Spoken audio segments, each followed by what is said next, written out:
All right. Good evening. Wow, a packed house. Good to see everybody on here. Hopefully, I know we're going to have a lot of great information. Can you hear me all right back there? Everything sound all right? Good. Okay. Well, we have a great bunch of information and a lot of great speakers to answer. And then we have cards that are being passed around for specific questions. And if you have one now or if you have one later, just kind of put your hand up and then we'll collect and make sure we get to the answer. So this is scheduled 6 to 7-ish on purpose because we'll hear as long as we need to be and to answer whatever questions we can have through this process. So let's get started. So introductions, if I don't know you, my name is Jeff Beggins. I'm a resident here in Madeira Beach and business owner here, landowner here, and someone who just really loves this town and this whole city and everything about it. And what's going on here is really difficult, as you guys know, extremely emotional, and it's terrible, right? And it's totally different than anything that's ever happened to us before. And there's no playbook, and there's no rules, and there are rules, but we're just figuring them out kind of as we're going. But I think as a community, we all come together and we figure things out, right? And one thing for sure is what the mission of tonight is really moving forward, right? It is what it is. And let's be realistic about what happened. The city, the people from the city, we have some great, we're going to do some introductions in a minute. We have some great people here from the city, from the building department, from the commission, to everybody in the city of Madeira Beach and Treasure Island and Reddington Shores and Indian Rocks Beach, everywhere. Everybody wants the same thing, to get everybody back in their homes and on with their lives, right? So that's fact across the board. I don't care what city it is, that's the way that it is. It may not always seem that way, but it is. And I get a chance to talk to people from all the cities, and that's the situation. So they want us in. Now, why can't they? Because it's really important to set the ground rules here. Because normal storms, when we had Vidalia and there's other ones, we all have problems, right? But we fixed them, and we kind of moved on with our lives. We got beat, and we kind of moved on. As soon as a federal declaration was declared, all rules changed. And I don't think a lot of people fully get that. But as soon as it did, it's almost as if it's martial law without camouflage, right? That's kind of what I say. The feds come in with their rules, and their rules are their rules. And the city rules, whatever they want to do, they really can't do. If they do, they have major, major repercussions for all of us, and they're being very careful to protect our rights, right? So we're going to talk a lot about a lot of that today on there. FEMA is not the monster. FEMA, this is not a pitchfork, we hate FEMA meeting, because FEMA is doing a lot of really good things for us. And we need them, but there's things that I think as collectively as a group we can come together with to bring forth some solutions, common sense solutions to kind of make things happen. So that's going to be our outcome here tonight. So we're going to start with the opening on that one. I want to first introduce a really great friend of mine who has really good background in politics to an amazing level, Mr. J. Beirudi. Mr. Beirudi, Mayor Beirudi, was the mayor of Reddington Shores, right? And he is kind of affectionately known as the godfather in Florida politics. He won't call himself that, but a lot of people do on this one. Super well connected, and we've been talking a lot every day, multiple times since the hurricane came in. And he came here tonight and kind of put some pieces together behind the scenes to bring all of our solutions together to the hands and the eyes that they need to get to hopefully effectuate some change, right? And not overthrowing anything, but just there's some logical things we think we can all do better. We'll throw out some ideas, you guys throw out some ideas, and at the end of the day, we're gonna have some cohesive thoughts that we're going to do our best to put forward. Hopefully we can have some influence on this storm, and if not, on the next ones. Does that make sense? That's kind of what we're gonna do. So I'll tell you a couple things he probably won't say about himself. When one of the things you have to admire is when nothing happens till somebody says no. Right? That's a nice statement. So whether it's a COVID mandate or whether it's a FEMA pressure or whether it's a coastal construction control line trying to be forced down the county's throat, at that time when Mayor Beirudi was in Reddington Shores, there was a mandate to put the coastal construction control line to move it. And if they were to get passed with that rule, it would have devastated all of Pinellas County. And nobody else was standing up. And he said, this just isn't right. And let's see what we can do. And so he kind of led some really great changes. So very happy to have you here, and then we'll see if we can do something the same. So let me pass the mic on for you. Thank you, Jeff.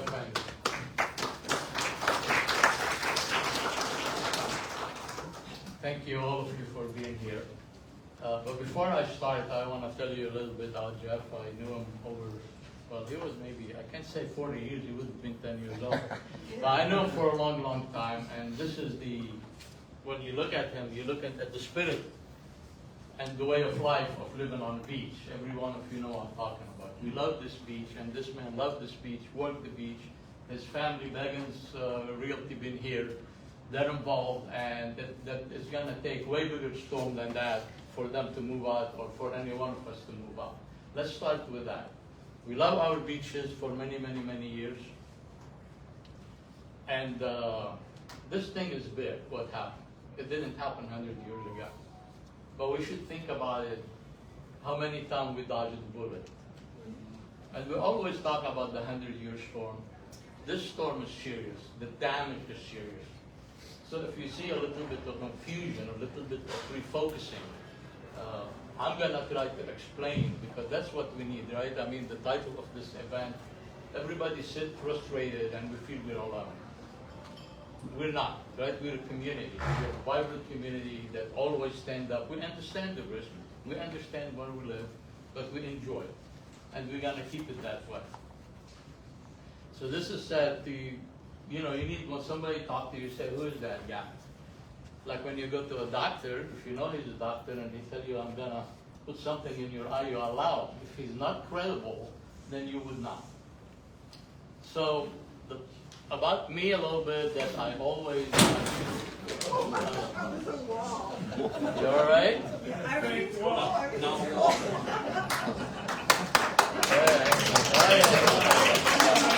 No. Welcome. The grand entrance.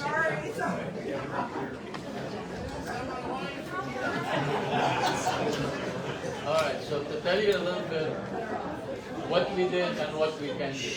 When we face an issue, and you have government and bureaucracy, and people that do not live here, their intention is to do the right thing, but sometimes they never can understand the hardship they are putting on the residents of the Gulf Beach. Like Jeff said, years ago, some bureaucrat with the Department of Natural Resources in Tallahassee decided that Gulf Boulevard should not be here. I mean, coastal construction line, it should be in the middle of Gulf Boulevard. I didn't understand. And they believe, if you talk to them, they believe that now you see what they're going to get rid of all our homes or elevate around. They don't want anybody to live on the west side of Gulf Boulevard. But 22 municipalities, well, I'm not going to talk about the past, just a little bit about how we can move forward and how to have hope that we can accomplish something. So 22 municipalities, they wanted to sue the Department of Natural Resources. Nobody succeeded, we did. Because we united. We had 22 municipalities in here and the county wrote a resolution for Jay Berry to represent them in Tallahassee. One spoke on their behalf. We made a common sense negotiation. We understand, we told them, we're not fighting, we know what your goal is. But you need to listen to us, the resident, what we need to accomplish that goal. And sometimes you need to take it easy and you need to take some time to get there. And we made that happen. The beaches did not have a representation on the Tourist Development Council. How could that be? As soon as I got mail, they told me this can't happen. We made that happen. So we can make things happen when we negotiate. When we negotiate common sense, and we negotiate with intelligence, not argument with other people. So where we are today and why things happening. After the storm happened, you knew the governor did a phenomenal job. He opened all the Gulf Beach. By that, we started thinking, every one of us, why don't they do the road, right? It took them quite a while. They did not understand when the governor did that, he paid, they call it post-hurricane price, which is after disaster. They paid $14.95 for every square yard. Where the pre-hurricane, the A contract, was $9.95 per square yard. So the hauler that they want to move the cities, that the same one that just got paid $14.95, so we're not going to do the job, we wanted the $14.95. And that's when I started getting involved. The city manager started calling me, so we listened to what's going on. And we realized that there is A contract, which is before hurricane, B contract after hurricane. So the cities really are doing whatever they can. The people were not doing the contract. We end up talking to FEMA, wanted the people to honor the contract that they signed, right? Because if you don't do that, what's the mitigation program is for? So we talked to Ashley Moody, the Attorney General, and she told me, tell every city, tell everybody you can, they need to honor that contract. That's how it works, or that's gouging, and we'll hold them accountable. And that's what was the delay. So to put our anger on the city or the county is really the wrong thing. So that's what happened, and now as you can see them, they're picking up the track. And that's what we're gonna try to do every step by step tonight, and hopefully, it's a hard issue, but hopefully we can be successful and we can put everybody a little bit, give you, because we wanna know, right? I mean, I'm frustrated, I'm like you guys, I live in a rental home right now. My house is already all gone, you know, I'm telling the story of everybody. Once we say all gone, the sheetrock, right, the furniture, the kitchen, and multiply that by 20 more units that I own as rentals. And we're waiting, there is no permit, there is nothing, and we're gonna talk how you're gonna get your permits. So we come from a common ground where we all understand where we are. Now FEMA has a goal, as you all know. Mayor, talking to the mic. Okay, FEMA has a goal, as you all know, to raise all the buildings to be conformed with FEMA regulation, which is 13 feet above flood level. Yep, as you see, all the new construction are 13 feet above flood level. Water line, the water, the water, like wherever the ocean, you know, Mean zero, high tide. and you go from that 13 feet.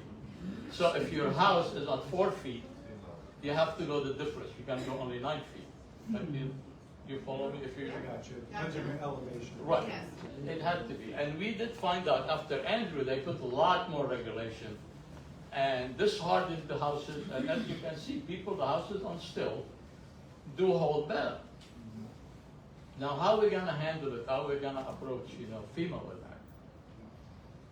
The cities are obligated to comply with FEMA regulation because that's how you get all your insurances and how you get the money after hurricane to be able to do the debris and the cleaning and all that. If you do not do it, they will drop you from, you don't have to.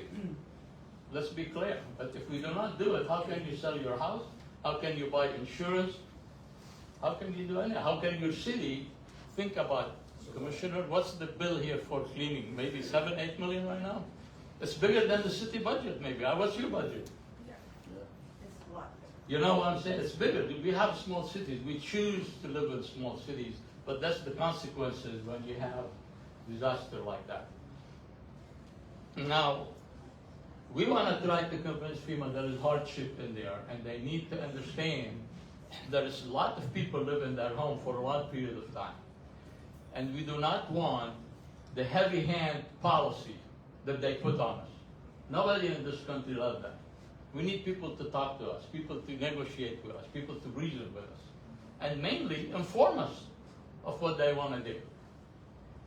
So what's happening right now on all our houses, you move the sheetrock, right? There is misunderstanding, and I'm gonna call, we have with us my very good friend, Brian Scott, County Commissioner.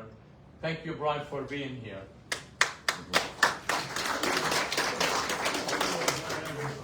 Brian Scott is County Commissioner, and he's been very, very involved, and they're doing a phenomenal job. So the county, like, you know, you heard something that people are in Indian Rock and they're moving down. That's not the situation. The county is in charge, and the only jurisdiction they have as far as permits is over unincorporated area and the city that contract with the county for their building department. Let's make that very clear. Your city, the only people that can issue a building permit for any city, Treasure Island, Madeira, North Reddington, Reddington Beach, is your city. The problem, the city don't have the resources and enough building inspector to do the job very quick, right? And it took, that's why we are waiting. And the process is, You go to the city right now, I don't know if all the city the same. I'm talking about city of Reddington Shores and Reddington Beach right now. They don't have a building department. They come into Reddington Shores. Reddington Shores official, he said his back went out, he's out. They brought an interim guy to do the job. So they're doing the two cities. But the cavalry is gonna come and help us out. And I'm gonna let the commissioner tell you about that part because it's better to come from him than from me. Do you mind? So that's gonna be a very good solution. The county is gonna give a hand to all the municipalities to get those permits a lot faster. Yeah, thanks, JJ. So, the county was able to get 80 inspectors from the state of Florida that started unincorporated areas of Pinellas County first.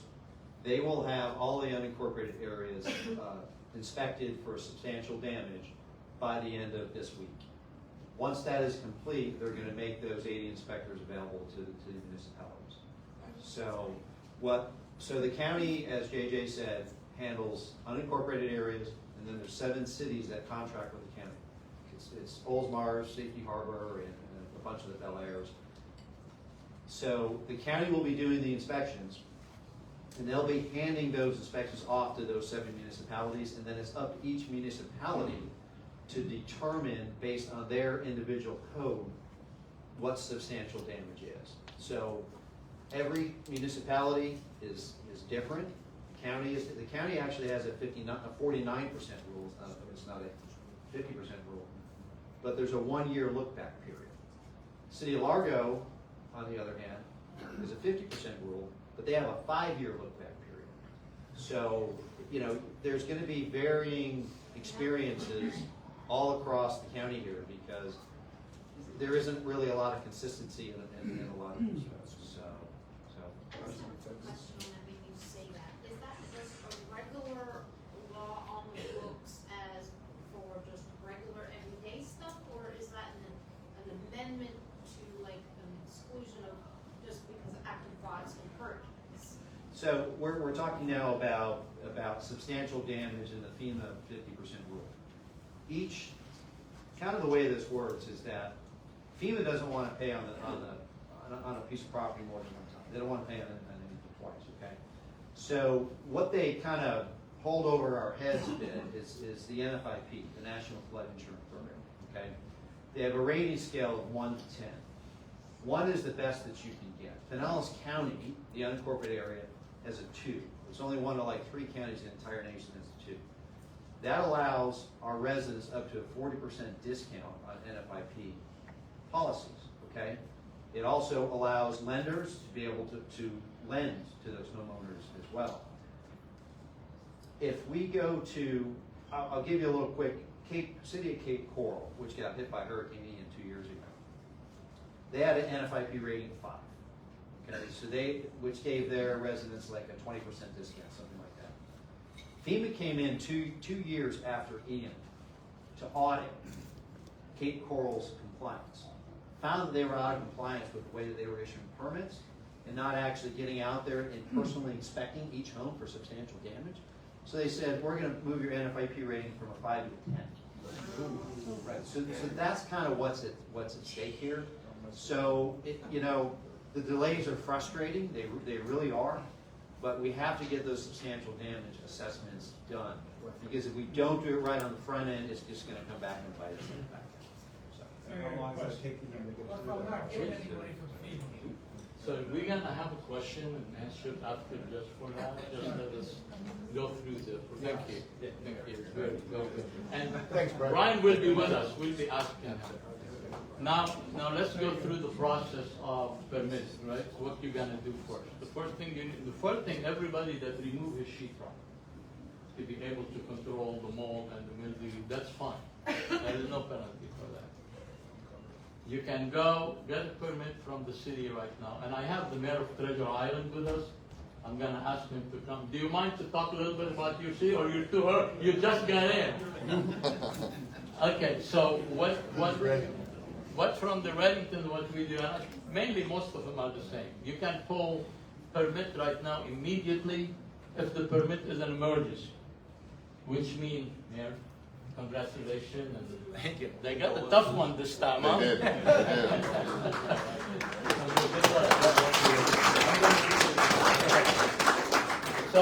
So you can pull a permit for emergency if you have window broken, your roof or electrical that's gonna burn your house, you can get that right away.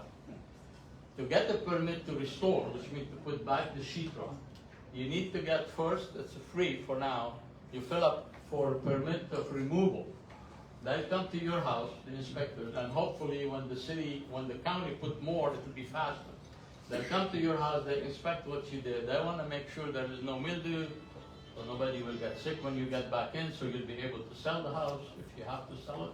And the second thing, they want to make sure that all your electrical is not going to burn your house when you live in it after. So that's a very good move. You fill that up, they will send somebody in Reddington there maybe a week after you fill it up, and then you can apply for your permit. If you are a home owner, you can pull an owner permit.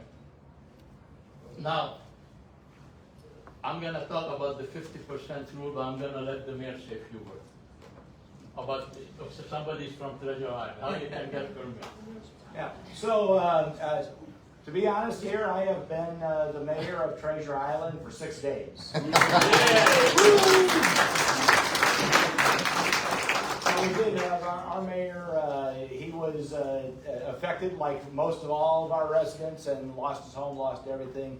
And he decided that for a lot of reasons, that was a good time to move on. I was the vice mayor, and I stepped forward, and that's where I am today. Shortly after, we had a meeting on Tuesday night last week, and that's when I was sworn in.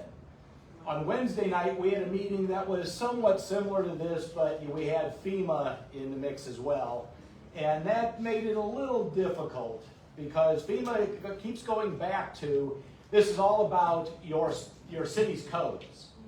And everybody says, well, what is this? No, this is FEMA. No, it's all about your city's codes. And that's about the answer you're going to get over and over and over again. The thing is, they're right. But the exception here is that they made us, and made all the cities, put in their restrictions and call them our codes. And that's the only way that you could be a part of the, the Florida Protection, or Florida Flooding, NFIP, thank you. But that is the only way that you could get the NFIP, is basically to take their information and put it into one of your codes, word for word. And that's what it is. So we have been taking a look, our residents, just like all of you, they want to get back into their homes. And we want them to be back in their homes. We want to be as close to normal as it could possibly be. But FEMA, you know, their mantra basically is avoid preventative losses. And that means that if you've been damaged once, they don't want to see you back again.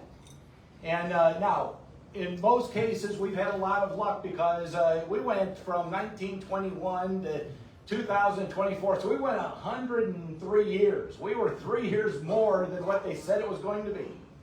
And the problem is, though, is that because we had been so good for so many years, that a lot of people didn't take opportunities to really understand what it was. And hey, I would do. Option one is basically that what we're going to do is we're not going to give any permits. We're not going to really take even the information, the applications for permits, until we get inspectors to go to all of the homes that are either majorly affected or substantially affected. They basically use that from what the water lines were. So one of the things that happened in all these cities is that when the storm was over, they went out immediately and took tape measures and put a watermark on every home. They also had all of the GIS, which is, you know, all of the new technology and the satellites and everything else. And basically that you had to now move forward and try to get some answers. To be quite honest, all of the folks say they wanted answers on why this was all taking place. A lot of folks, and I'll tell you what, I moved here, And I knew there was the 50% rule. I didn't really understand it. I couldn't have told you what it was all about, and still to this moment, it seems that it moves and everything else. But what option one is, and we didn't realize that you kind of have to vote either one or option two. And that we went with option one, but it never came to the commission. It was part of our staff and whatever, but they're the ones that voted on number one. So what we did is when I was sworn in, I said that we were going to wait until the Wednesday night meeting with the FEMA folks and some of the consultants that were there as well. And after I heard what they had to say, which was very confusing, some would say yes, some would say no. Then they yes, no, and you really didn't understand it. So what I did is I called an emergency meeting on Friday morning at 9 o'clock. And we went through it and basically said, okay, here's what we need to figure out. What's the difference between 1 and 2? And that becomes very difficult just in itself. 1 is straight as it is. You're not going to get any permits until an inspector gets out there. And I think for safety reasons, for all the cities, the county, everything, that is where everybody plays. Because if you lose the Florida NFIP, thank you, I'm never going to get that one. But NFIP, if you lose that, it means, and they're not afraid to tell you that it means that your homes, you're going to have to buy with cash in your city. Because you will not get a mortgage, you will not, and all of that is thrown out there. So what we decided to do is that and we were unanimous, 3 commissioners, since we're down one mayor and I go into a mayor position, all 4 of us, though, said, let's go to option 2. Option 2 now says that you can give permits, but with doing so, you have to still have a determination of what the damage is. You don't necessarily have to have the inspection. Why is that important? Well, the inspection looks for a lot more than just water lines. It's looking for, especially back-to-back hurricanes, it's looking for damages and how much were your windows blown out, was your garage door blown in, and water got in and everything else. So that's what they are out there looking for. And I'll tell you what, we're going to finish, as I think everybody has to, we're going to have to finish all of those inspections. But we can move forward without the inspection and just take the water line and all the information that's out there, and we can make a determination that we believe that this is going to be the best way forward for our residents, and we're going to give them the permits. Now, we just did that on Friday morning, so the permits will start to flow in the next couple of days, because all the information that's coming from the inspections that are being done has to be uploaded. And they are all state. Somebody just said, what was the number, Brian, 80? 80. So yeah, so that's how many inspectors are out there. They can move forward about 40 homes per day for each inspector.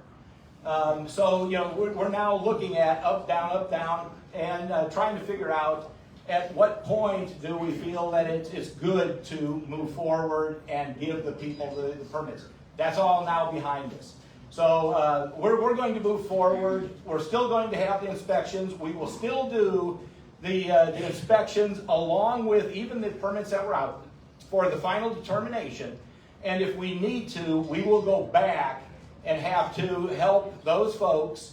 So let's say that somebody is they're over now, and they have to sign an affidavit, and this gets very confusing. I'm not going to go into all that, but they have to sign an affidavit, and then basically what happens is, in that affidavit, from a contractor usually, or GC or something, it basically says that what we're doing is we're going to lay out for our for FEMA and the city and everybody else how much damage there was done and in what. So you can't just come in and say, I'm going to get a permit for electricity for my wiring. You have to come in with your general contractor and come in with, we got cabinets, flooring, we got walls, we got everything, and you got to put it all together, because that's the determination that they're going to make, is that whole picture. Because FEMA, if it's over 50%, they truly want to avoid that preventative losses. And that's the big issue. But yeah, in Treasure Island, I think we're the only ones in the county so far, we have stepped forward and said, yep, we will take that. We will get, and we'll do our own audits, because that's what happens is they'll come back a year or two later and they'll audit you. And that's what happened down in Lee County down south. And that's where everybody kind of got in trouble, was at that point. So we're going to take all of the inspections that will be done, and we will do our own audits, and we will go back to our folks. And that's why we do have a document, an affidavit that says, you understand what the liability is, you understand the loss, you understand, and have them sign it. So. No. Let me back this up. So I have one question. I want to back this up because Treasure Island's a little bit of the gangster city, right? and so it's got a little Vegas style to it, Treasure Island look. So what they're doing is their choice, right? Every city's doing their own choice. Madeira Beach, for example, has guidance that says, don't do it, because if you do it, you're going to get really big trouble, and we can show you examples, and it's not worth the risk, right? So that's why municipalities are different. So I got an update right before this that we're at 80% of the homes in Madeira Beach have already been inspected. Oh, bullshit. Okay. Now, I called the same thing. 80% of the homes that have applied for a demo permit. Okay, I applied for it, but then they just denied me again today. They said I gotta go through all this pictures and send and right. everything else. So After I hold that was thought. sat with them and he said I was okay, they were gonna do it.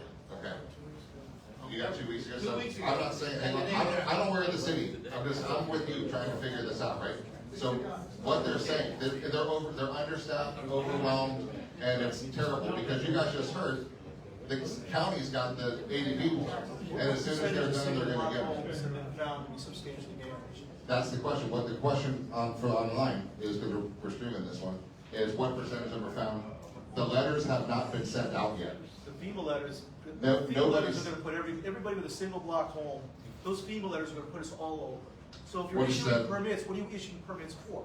Good point. He said anybody with a single level home is going to be wiped out. Not necessarily, right? And that's one of the things we're doing tonight is figuring out how to do this, right? So here's the situation. You have to, there's not an option. You can't hide from this and say, I'm just not going to ask for a demo permit. Maybe they'll forget about me. It's impossible. They cannot forget about you. They have to go door to door. They're going to go house to house. And if you say, I'm not letting them in my house, go ahead. They're going to take the worst case scenario for you and plug that number into your house, and it's going to screw you over, right? I So, have to say, we have an open permit from last year from Madeira, I have a GC, everything like that. Originally, Joseph had said, when I talked to him last Monday, he said, there is no reason, we've already had a couple of rooms that were already down to the block. So it doesn't really make any sense.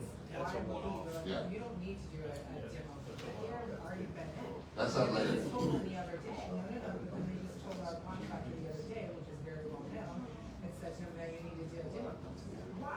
You already have an open that, permit. I agree. I agree. We're building 12 townhomes around the corner with an open demo permit, with an open GC permit. We can't even finish those townhomes, and they're done because we had to open up to get drywall. We got to sit there just like you. The rules are different. There's no rules the way they were before. FEMA came in and made their own rules, and none of us like it, but we have no choice. And Right? I So, may be wrong, but I'm assuming that most people are here because they live in single block homes that took in about 4 to 5 feet of water, okay? Yeah. And then you looked at your FEMA letter and you were shocked to see Yeah. that the value of your house is $110,000, even though you had a $1.2, $1.2 million offered later. So Yeah. we keep going back. I've been to 2 of these Yeah. meetings, and we keep talking about permitting and this and stuff. What's the issue I think that a lot of us are thinking about is, okay, we're over the 50% rule. What do we do? Is there any programs? Is there let's anything do available? one answer on this one. Then we'll get And to one Bill. question before I go on. I heard somebody say during one of these meetings, I do have flood insurance. A lot of my friends did. But as to my flood insurance, I heard that if I get 50% damage or more, that I get the full amount of my flood No, you do insurance. not. I knew You that. I have heard to that make twice. sure. I knew it. So they're gonna lowball us. You don't get the 250 check. It's not like a If you get over 50%, you don't get a 250 check, right? There's a lot of misinformation out there. So here's the thing, real quick, if you sit back And just go to your FEMA letter on your pcpao.org website. It's a low number. And you should be thankful it's a low number, right? Because your taxes are low, right? So that served its purpose for that purpose. But if you sit back and let that be the number that the city's gonna use to calculate the value of your structure, you're in deep trouble, because 9 times out of 10, you're gonna get a number that's higher than that number, and you're gonna be deemed substantially damaged, and now you're gonna have to go through an appeal process. And it's gonna take you God knows how long to get a new valuation and get back in queue in line to get somebody to reevaluate your property. Now, nobody has received a letter in the whole of the city of Madeira Beach right now. There's not one person has received a letter, even though a bunch of inspections have been done, because they changed the rules, and then as of Thursday, they changed the rules, so now they just have them ready. And I was just told right before this that they're gonna start going out tomorrow, right? And those letters are gonna come back, and they're gonna shock everybody. If you let the FEMA letter number be your number, you're gonna be in trouble. Jim, you just were talking to me earlier, well, he's a hypothetical number. Right. $60,000 is all he had to play with on this hypothetical house. He got an appraisal done, and that gave him $120,000 to play with, right? So the goal is, if we want to, remember we went 2 paths before. If you want to save your house, or at least have a shot of saving your house, you need to get an appraisal. We got a cash value appraiser here to answer questions in a second about how critical that is. If you want to have a fighting chance to keep your 1-level house, right, you better get that number as high as possible. And the city actually just helped us by allowing us to do things online, submit pictures and things like that, and upload your ACV, actual cash value appraisal, into the portal. So that gives the city the ammunition. Look, all they want to do, they have to check the boxes. They have to do it right, because FEMA, Big Brother, is staring at them. And if you don't do it, we're going to kick you guys out of the National Flood Insurance Program. So fear me, right? That's the FEMA stance. So the city has no choice but to check every box on the checklist. They don't want to do it, but they have to. So if we give them the tools, that's why FEMA's not here. If we give them the tools, they can say, I can justify this certified appraisal from somebody who knows what he's doing, and I can use that number, so now you have a shot to go repair your home, right? Now, there's some other little things we're going to talk about, tips and tricks we're hoping to change, but I want to make sure everybody understands that that's it. If you rely on that number, you're going to be in the appeal process, for sure. What's that? Recently, yeah, recently purchased homes are higher bills. So, I just, hold on a second, please. We've got a lot of ground to cover, and a lot of people, and I'll guarantee you, most of your questions will be answered along the way. So if everyone could just be patient, and we're gonna have a question and answer period. But please, allow us to go through our presentation before you ask a question. I just want to have a follow-up on his. And that, when we get to it, that's what I'm trying to say. It's getting a little out of hand, everyone's asking questions, we got a lot of stuff to go over. So I want to tell you all that, number one, the process that's happening, it's all driven by the FEMA and the 50% rule. There's a lot of ways around it. I've had 6 houses that I'm intimately familiar with that have had the inspectors already come out, and they say, your foundation is damaged because you had 3 feet of water, it's damaged by 75%. Your electrical's damaged by 75%. That's just a form that's getting filled out. It's not factual. It's not factual at all. The process that we all have to take, I'm in the same boat as you times 48 properties. So believe me, no one's more frustrated than I am with the process. I only have one. Well, and I have one I care the most about, and that's the one I live in. So let us get through the program, but I'm going to tell you, all of those items, they might say your roof is 70% damaged. Every single line item. My daughter's house, they said the drywall was 75% damaged. She only lost 2 feet of drywall up the wall. It's not 75%. So there's ways you can go about getting estimates, getting professionals to do the estimates for you. But most importantly, Why are professionals not doing the inspections? We're not allowed to. they're not allowed to. So what- It's all a form letter, but That's what we're here. Linwood Gilbert's here on all of our behalfs. He is a appraiser for over 40 years, both commercial and residential. And when he talks, he can go through, how do I get this very low, we all know it's very low, the FEMA letter, and how do you get that up to where it needs to be. And then on the other side, you have to take a look at what the damage really is. Not what it's saying in that report. That report might say you need new windows. You don't need new windows. Water didn't get up into the windows. Then who's doing And the ma'am, I'll inspections? answer if you please, please. If we could just get through, and then we'll have all the time in the world. I'll stay here till midnight if it takes to answer everybody's question. But let's get through the program, so maybe you have a better understanding before we get to the question and answers. And I'll turn it back to Jeff in whichever direction you want to go. Yes, the next on the agenda is exactly, Glenn, if you come up here, Edward Gilbert, he is 40-year appraiser, and his specialty, well, he's an amazing appraisal, but he's pivoted to be able to do these FEMA inspections he's done for a long time. So I can't stress, if you want a fighting chance to keep your home, you need to get an actual cash value appraisal, because the number that you're given sucks, and your odds are completely against you, and you're either gonna get a letter that says, you're gonna get a letter most likely that says you cannot rebuild your structure. Good luck with your appeals process, here's how it works.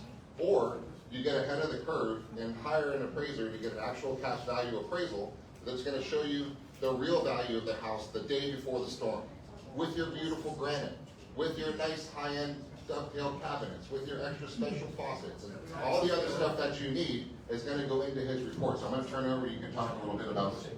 You have one more thing, Jay. I just, sorry to interrupt you, but I want to introduce Mike Twitty, our property appraiser is here too. Thank you, Mike.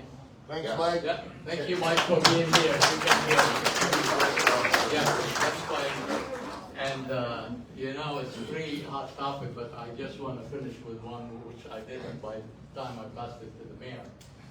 The best process to follow through, like I said, the first thing you go ahead and you apply for the removal, right? They do the removal, they come in, they assess what it is. The second step, what we need to do is to beat FEMA is the 50% rule. Like that is gospel. You can't change that. So what's the best chance that the resident have? And that's what I'm looking at, is to appraise your house to the higher value. And I thought, Mike, can you come here? I thought today, you know, we're doing a lot of questions before I came down. And I talked to Mike Twitty, the property appraisal, and I can tell you they're all very good friends and have been together in the trenches for a long time. And I said, why this rate that you have, people don't like is low? He said, because I don't want to touch them too much. But I'd be more than happy to raise it. But also I'm gonna let them tell you, on your houses, if you think that you did some improvement, there is a way Mike is gonna explain how to do it. And one more thing, to raise your price, to get the real value of the price. And this is coming from Mike, you need to use an appraisal. And that will get you a huge, sometimes double what the money is. And then we move on and we wish the best of luck. Mike, go ahead. Thank you, Jay. Just one Yeah, second. yeah, and I'll dovetail this together between government side, tax assessor side, and private appraisal.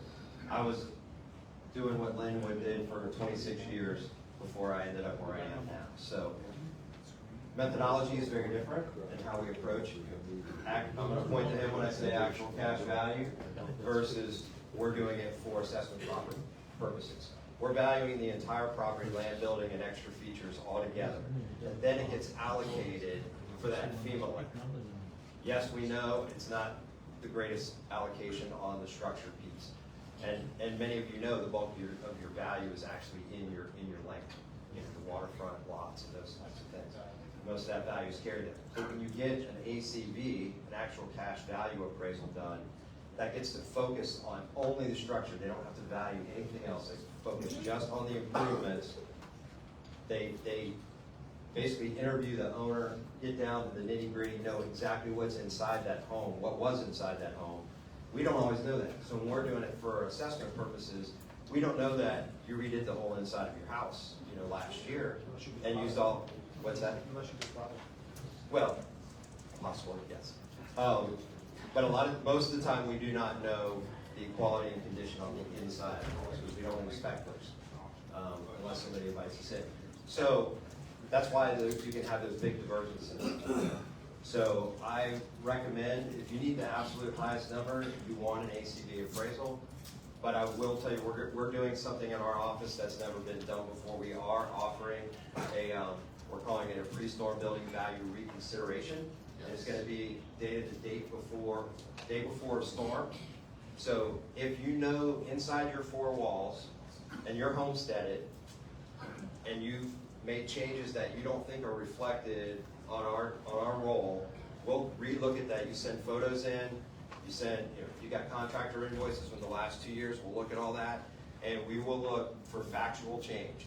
So if we can make a quality or condition call something that adjusts effective age. We did our first one today, and the structure value went from about 200 to 400. Wow. So that was a one-off. Everyone's going to be different, and if we can't move the needle, then we won't be able to. But I know that the private appraisers are going to get very backlogged, and so I was trying to look for a way that we could help and do it'll still be a retrospective value. It'd be that snapshot in time right before the storm.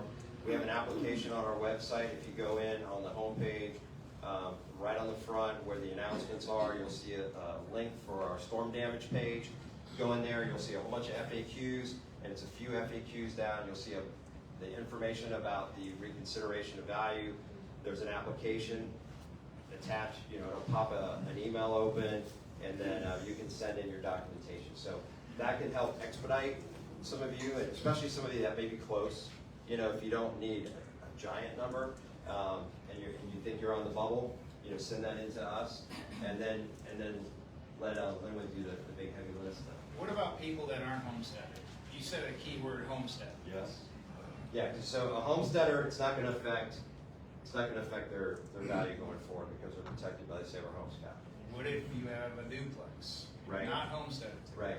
It's not going to affect anybody in 2024, but it could affect you going forward. You're still going to be under the 10% cap, but each year you can incrementally go up by that amount. If you did a lot that we weren't aware of, and it's going to move the needle. So you have to make that call. If you're trying to hang on to a property, it might be worth paying a little more in taxes if you can save the property. So that's a call you have to make on this. Can't have it both ways.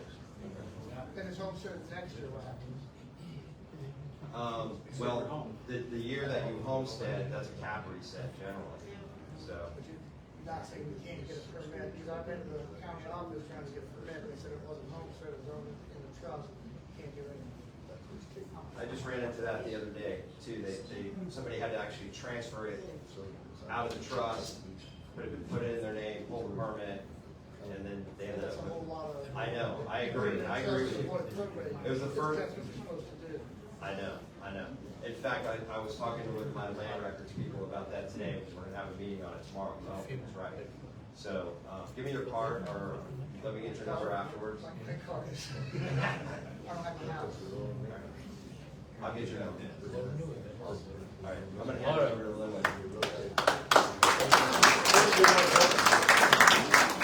want to say, this is the type of really great leadership we have in government, right? What you've done just to think outside the box and to do this is phenomenal. So thank you for doing what you've done. We want to do what we can. And please go online and go in and follow the rules and just go do that. That might be enough for you, right? If you're close, you just need an extra 10, 20, 30 grand or something like that, that's probably the type of tool that we can use. If you want to go a little bit bigger, you want to go from 60 to 120, and you've got legit reasons why, which you'll talk about right here, or then we'll talk about, that's it. So thank you very much for all that. What's that website? PCPAO.org. .gov. Sorry.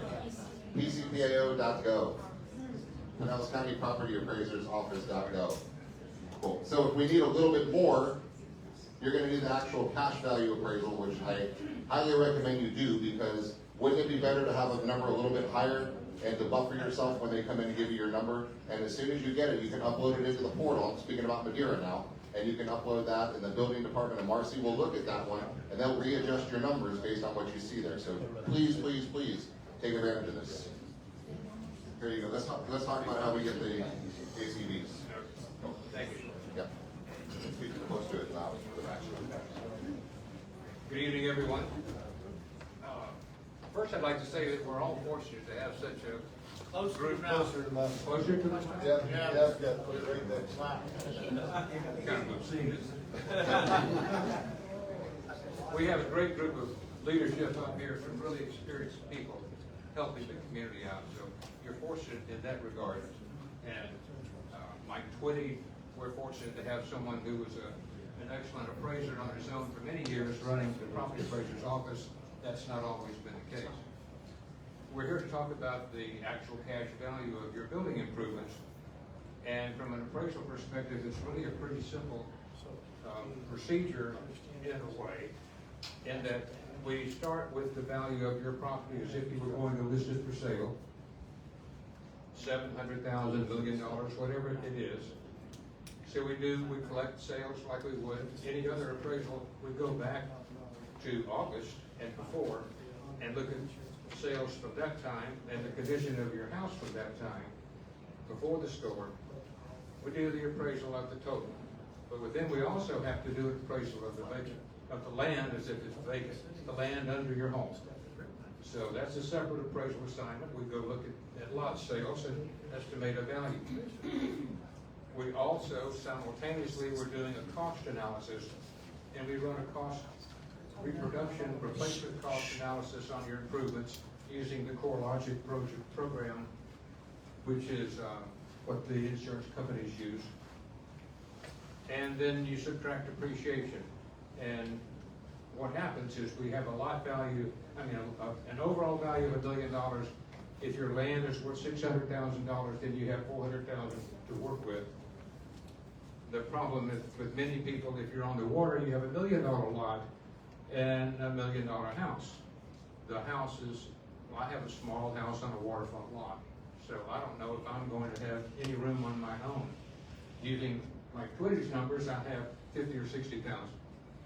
If I go back, if I did an appraisal on my own, I might be able to come up with 150. It might work, but there are cases where it doesn't work at all. Just so you know, we don't always come up with a number that's going to work. We do what we can, but we have to rely on the market sales, and your realtors here can point us in the right direction to help find the right ones. Was there anything else that you'd like me to mention, Jeff? Maybe a little bit about the depreciation and how that works. For if someone did improvements a year ago or 5 years ago. Okay.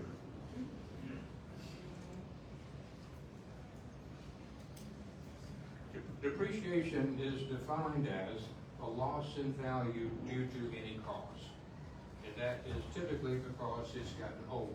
Put a roof on your house, it's good for 20 years, it goes down by 5% per year. However, when you're looking at an overall house or property, if we start, you have to start with what the home would sell for on the open market. And if we subtract land value and get $300,000 in improvements, there is depreciation already built into that. We also look at the replacement cost and look at how old the house is. If you have a new tile roof or a metal roof, or things of that nature that would have a shorter life, then we can increase the value of the improvements by that amount. We also have to subtract site improvements such as the garage, a boat dock. So it's better not to have a big, nice boat dock. Or don't put it on. But basically, it's the depreciation comes from your improvements. Your improvements may cost $500,000 to build, and when we take the land value off the total, we only have $300,000. So there's $200,000 in depreciation that's come off, and that usually relates to 20 years of effective age, we call it. But anything else I need to mention? I don't think so. I don't think so. Okay. If there are no questions, we'll go back. I'd just like to. Matt, what's your contact information if people are looking to get one too? Okay. Oh, yeah. You want to give everyone your email or best way to contact you? Yes, I Inundated. yeah, email is Linwood, which is LINWOOD, Linwood@Urban Realty Solutions. And if you can, I'll give you my cell phone number. Oh. You go. Oh. I never once answer it. Not true. But if you can text me your address and or text me your email address, and then I can send you the form that we have to have filled out. Yeah, that'd be good. Linwood at urbanrealtysolutions.com. All right. Thank you very much. And guys, the importance of keeping. All right, let's talk about ideas that we can take forward, right, from this. Because a couple things. We'll talk about financing and building and lifting and stuff as well in just a second. But I think what I really want to get from this that we can deliver to our godfather over here, right, is exactly some things. So a couple things I wrote down that don't seem to make sense. That maybe they do, but they don't seem to. That maybe we can have some movement on. And that's what I want to get your input on with these cards as well too. So for example, let's talk about drywall, for example. Is drywall really structural? Does all of the cost have to be imputed onto the drywall? If you get your buddies to help you do the demo of the drywall, do they really have to add cost to the removal of the drywall as if you hired somebody to put it in? If you removed your kitchen and you had $15,000 slabs of granite and you replaced it with butcher block from IKEA, do you really get hit with, is it really fair to get hit with a $15,000 slab of granite that was there the times before? Because there's times where hundreds of dollars will matter and thousands of dollars will matter, right? Is it possible if you get a window specialist, an engineer to figure out that your windows still work just fine, right? And then that would save you 60 grand for non-hurricane. And but I'm not talking about things that you're trying to stretch or lie about. I'm talking about real stuff. That what can we do? Now, your air conditioning got flooded. Now, to current codes, you got to build a 15-foot high structure, right? To put your air conditioning up on top, and then how are you going to access that with a staircase? Did anybody build a deck anytime recently? How much is that structure going to cost? Right? There's another $10,000, $15,000. Does that need to count against your 50% rule? I don't know. See, these are the type of things that I think we can have a common sense conversation with to give us a better fighting chance to replace the homes, right? Those are the type of concepts that we're talking about on these two. So I'd love to get more input on things such as that, because this is the stuff I think we can make some really big, significant changes. If I got a really good deal on flooring, right, shouldn't I be able to use the cost that I really put in my floors? Right, if I put 10 grand on flooring and they put a number of 16 grand, shouldn't I be able to have a logical conversation about 16 isn't really fair, shouldn't it be 10? Because 6 grand could matter. What is the code that FEMA uses?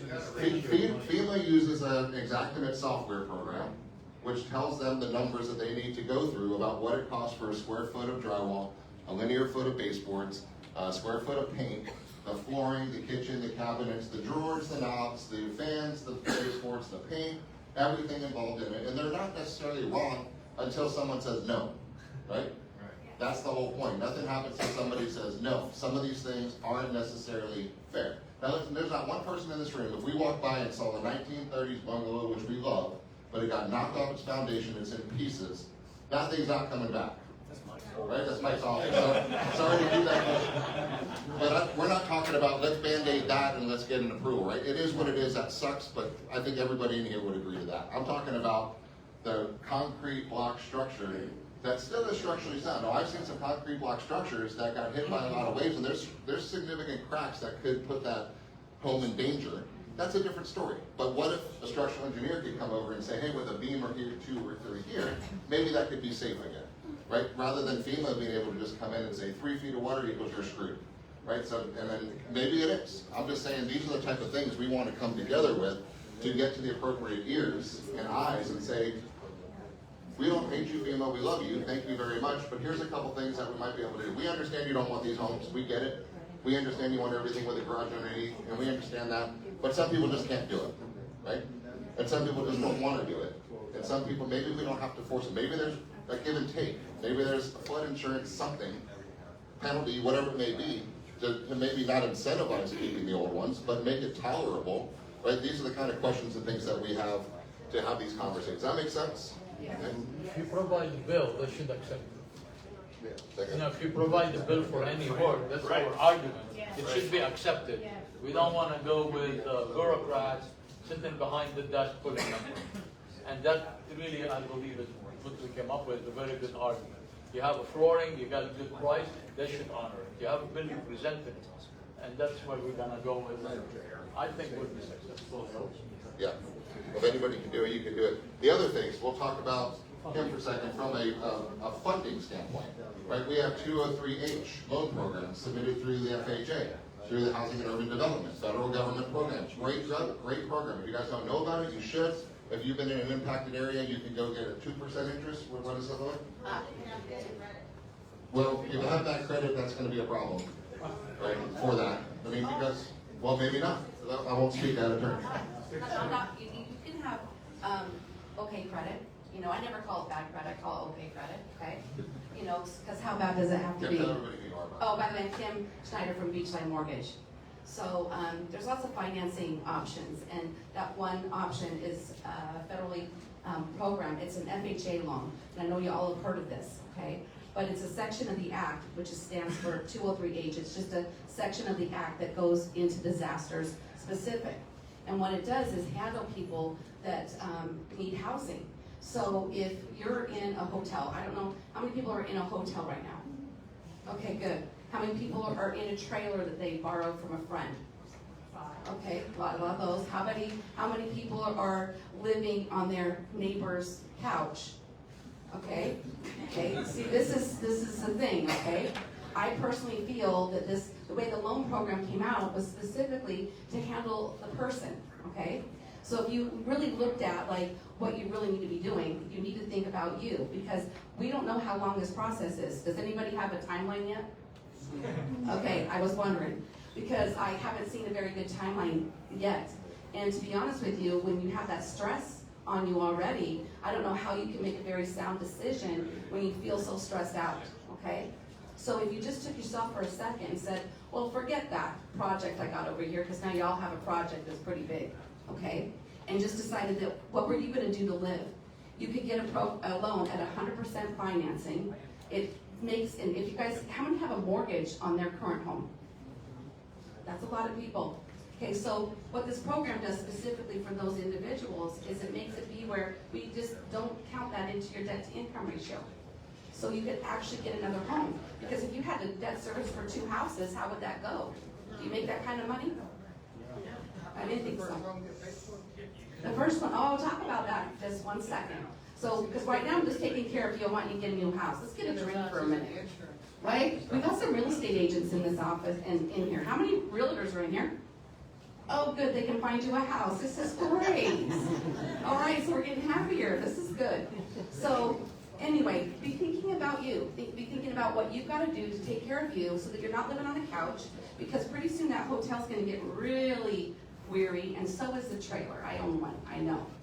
And the little couch is also, you know, little. You know, I don't know how big the couch can grow, but you seem like a pretty big guy.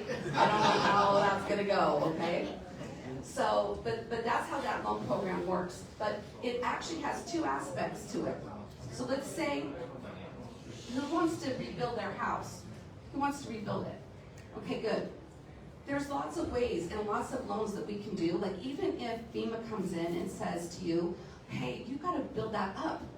And you're thinking, oh my God, how am I going to do that, right?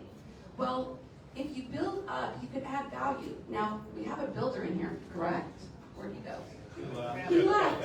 Anyway, you can actually add square footage, add value by adding the square footage so that you have the loan to value, so you get the construction loan without you having to bring any cash to that table, okay? And if you got insurance money, or you got some other money that I haven't talked about yet, and you were able to actually build the house back up and add some value to it by square footage, wouldn't that make you feel a little happier too? There's restrictions on that too. What? We said we cannot go 10% beyond the square footage we currently Unless own. you're under 1,500 square feet. No, that's the Save Our Homes. That's a different thing. That's called the Save, so, no, the Save Our Homes is different, okay? And once you get out of the floodplain, you're out of FEMA. So just so you know, once you're out of the flood zone, you're out of FEMA. There's no more of that 50-50 crap with it. You don't even have to have flood insurance. Who wouldn't like flood? Who wants to pay flood insurance forever? I didn't think so. I'll pay the phase.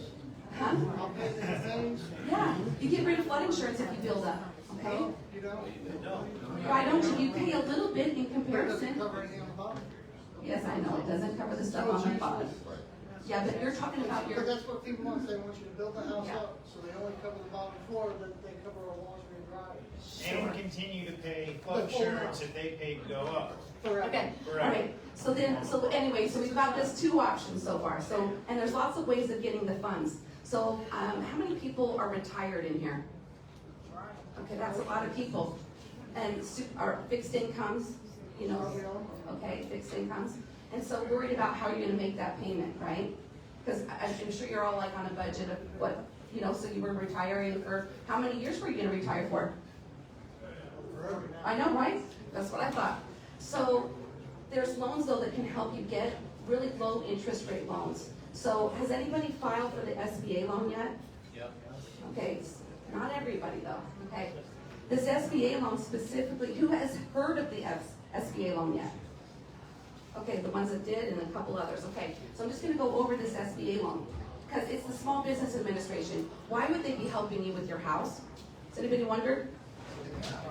Yeah, it's a government entity, and the SBA does handle all disasters along with FEMA. So, what's that? Okay, good. All right, I'm gonna wrap it up really quick. So FEMA, or SBA will give you a low interest rate loan to get funds for the disaster. And what it does is actually give you money to actually buy stuff like, you know, a new couch, or, you know, some clothing. You might not have clothes, all the furnishings. It can give you up to $500,000. Not sure that you would want that, but that also would help to rebuild the house if you needed to do it that way. So depending on if you're limited on the amount of funds that you have. It also can help bring the loan payment down so that you actually can make a house payment. I'm gonna let everybody go. Go. There you go. Very good, thank you very much. Adam, we have with us also Adam Ross, your friend, and he's gonna be your next tax collector. He won with no opposition, so congratulations, and thank you for being Thank you, Jay, for inviting me, for everybody here. You have a lot of great officials that are here tonight and weren't here tonight that are working to try to get you back in your homes as fast as possible. And my heart goes out to you, and I know everybody's working to get you back in there. So thank you for. Oh yeah, and don't forget to vote tomorrow. I'm also the chair of the Republican Party, which is why you said that. And I'm leaving to go put up, we have big signs everywhere, so I gotta head out. But I really appreciate the invitation. I learned a lot tonight. I don't live on the beach, but I grew up in Siesta Key, Florida, south of here. And so I remember hearing these discussions every year from my parents and their neighbors of what happens when the storm comes. And my heart goes out to y'all. And I can tell you, great elected officials here working to get you back into your homes. And God bless you all. Thank you. Thank you. Before we go further, I see some people are leaving. I just, myself, my nonprofit, Rock Park, along with Crisis Connect and the city of Madeira Beach, we're going to be hosting a Thanksgiving dinner, free to anyone who wants to come, to be held right next door at the city of Madeira Beach. We'll have live music. More importantly, we're going to have a lot of counselors there that can help as things are people are feeling depressed and a lot of anxiety, and we want to provide help for that. It's going to be Saturday, November 30th, Saturday right after Thanksgiving. It's going to be from 12 to 5. It'll be live music, and I just want all of the beach. We open this up to all of the beach communities. So if we feed 2,000 people or 3,000 people, we want to make it a special day for the community to all get together. And I encourage everybody, if you have an opportunity, to come out Saturday between 12 and 5. It'll be a good time for all, and maybe take our minds off of things for just a minute.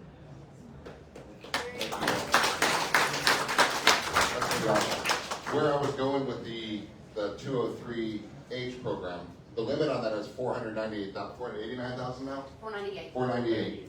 That's not enough, right? So one of the things we're going to go work on is getting that number raised up, right? And try to get some low interest, accessible, easily accessible, low interest money available to raise our homes, the homes we want, right, into out of the floodplain, right? If that's really what they want, we're going to give them an opportunity to prove that. And I think that there's ways to do that. We're working on a couple different ways right now, so that's one of the things we're really interested in doing. I think that is the way out of this, to be able to build some nice homes. It's gonna help the whole economy. It'll boom a lot of people, put a lot of people to work. It'll boost up the tax rolls for the state, for all the property taxes, which I know we'll probably like as well back there. So we got a lot of good opportunities going on here. We're early from the need for building yet, because we're all still waiting for our letters, and nobody wants to build.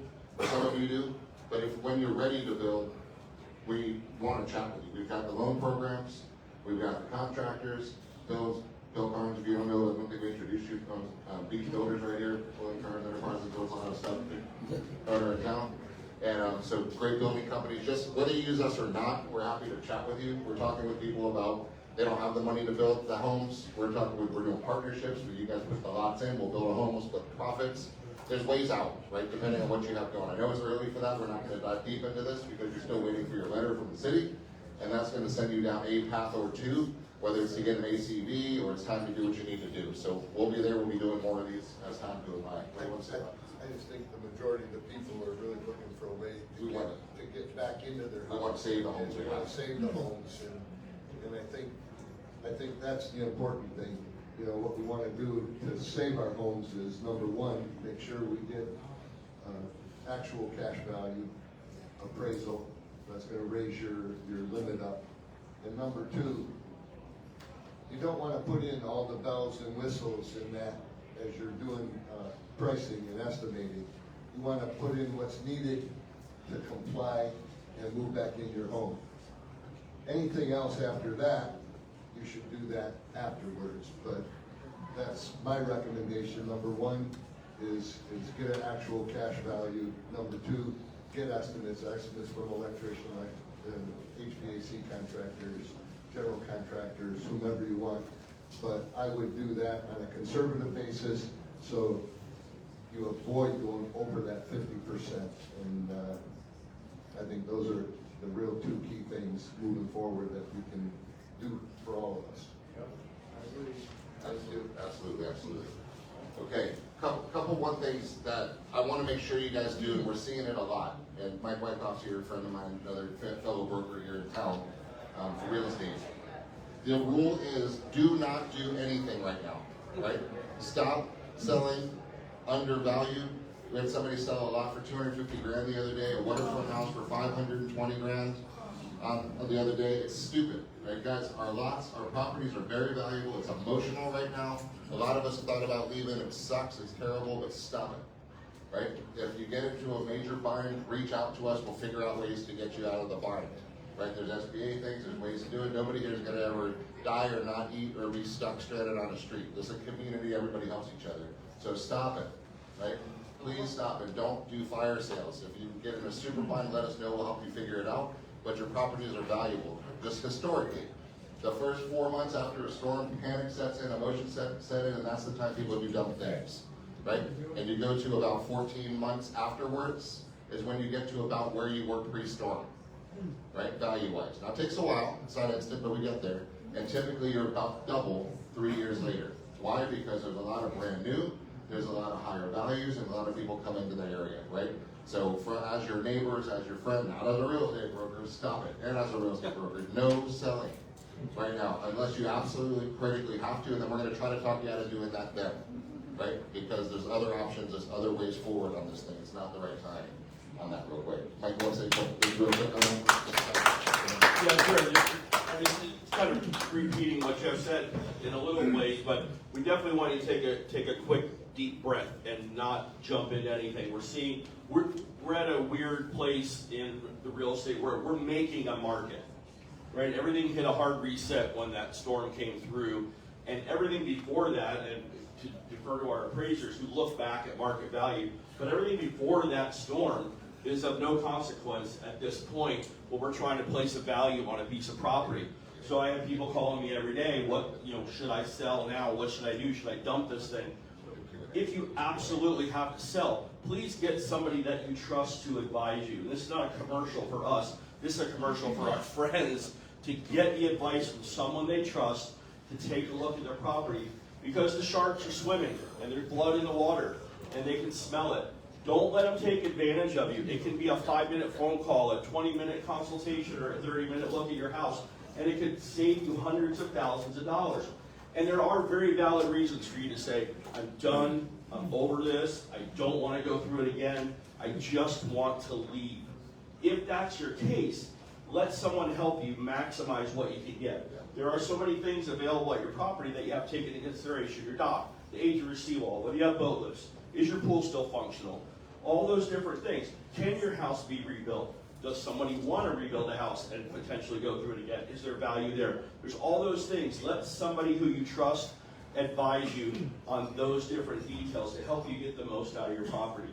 Just a real quick example, you mentioned one that sold in Reddington for $520,000, a waterfront house.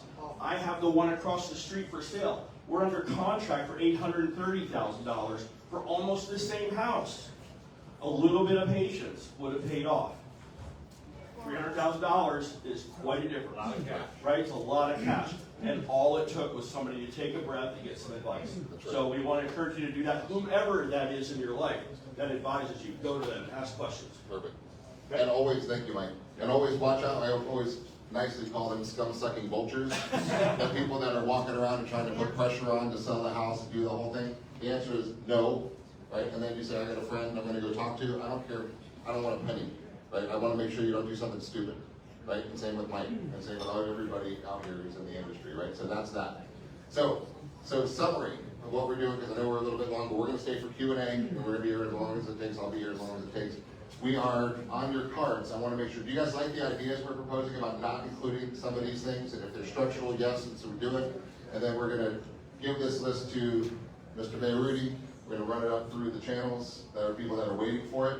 And then we're going to see what we can do to increase that HUD funding up above $489,000, so it's actually functional for the area that we're in, right? And make sure that happens. We'll get to the card. If you do have cards, you can raise them up, and Kathy and Bob will pick them for Q&A.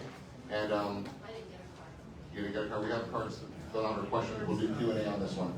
So, all right. So that one. Did you get a little bit of value here tonight? You get some paths forward or where we're going to be going, and we'll be doing this as things change and as things evolve. And that's what we're going to do. Les, anything to say? Well, I want to say that you're not alone. We're all in this together. We will rebuild, have hope and patience. That's a big virtue. Man, thank you, Jeff, again. Thank you very much. Okay, pass the cards up. We'll read the cards, do the questions, and I think Q&As will be interesting on here. Okay, one other thing before you guys leave. I know while you all are doing your permits and everything, you need to get things notarized, your notice of commencement and all that. Yes. I'm Kathy with Paramount Title. I'm also with C21 Beggins, and I know that everybody's having a hard time finding a notary. I'm a notary. Have my seal in the purse, call me, and I will make an appointment with you guys.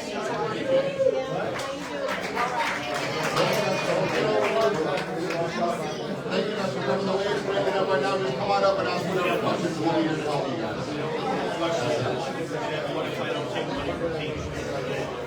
We got to get people to separate. Thank you guys for watching online. I am